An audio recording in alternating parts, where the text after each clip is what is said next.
Guys, kembali lagi bersama aku di channel Raka BP. Saya akan menceritakan cerita seram. Tapi sebelum itu, jangan lupa tombol subscribe dan share video ini ke teman-teman kalian. Oke, kita akan mulai ceritanya. Ada sebuah cerita, yaitu berjudul Begadang. Suatu hari, ada seorang anak kecil berumur 10 tahun. Dia begadang hingga larut malam, dan dia bangun di siang hari, dan dia tidak sekolah karena dia kesiangan. Di malam harinya, ibunya bilang, "Hans, tidur dulu, nanti kesiangan lagi." Si Hans pun bilang, "Iya, Bu." Saat ibunya sudah keluar, si Hans pun tidur. Terus Hans terbangun. Pada jam 1 pagi, si Hans pun langsung melihat handphone. Si Hans menonton video seram di YouTube. Setelah itu si Hans ke kamar mandi untuk buang air kecil. Sesaat dia ke kamar mandi, dia merasa kayak ada yang mengikuti dia. Dia pun mencoba melihat ke belakang. Sesaat dia melihat di belakang, si Hans pun bingung karena di belakang tidak ada siapa-siapa. Dan si Hans pun bilang, "Ah, mungkin ini cuman halusinasiku doang." Sesaat Hans masuk ke kamar mandi, si Hans kaget karena di kamar mandi ada darah. Hans pun keluar ke kamar mandi dan Hans pun tidur lagi.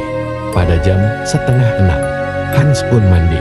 Setelah mandi, Hans pun langsung masuk ke kamarnya untuk ganti baju. Saat jam 6:30 dia berangkat sekolah. Sesampainya di sekolah, teman-temannya pun tanya, "Hans, kenapa kamu kemarin tidak masuk?" Si Hans pun menjawab, "Kemarin aku telat bangun, jam 7 pun tiba."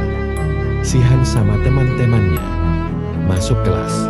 Sesaat ibu guru datang, pelajaran pun dimulai. Sesaat pulang sekolah, si Hans berjalan pulang bersama temannya.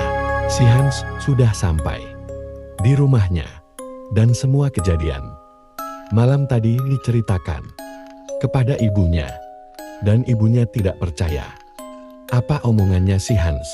Ibunya berkata, "Ah, kamu nih jangan nakutin orang."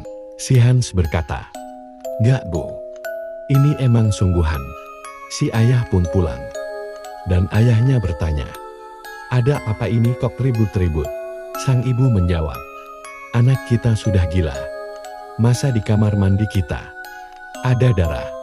Sang ayah pun menjawab, "Omongan anakmu itu benar, bahwa di kamar mandi kita ada darah bekas luka hewan." Si anak bertanya, "Tapi di kamar mandi kok cuman darah?" Dan si ayah bilang, "Ayah lupa membersihkan bekas luka itu." Malam hari pun tiba.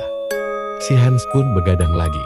Si Hans mencium bau bangkai, dan dia bilang, "Kok aku membau bangkai ya?" Si Hans keluar. Hans mencoba mencari sumber bau bangkai itu. Si Hans melihat sebuah boneka membawa pisau, dan boneka itu hidup sendiri.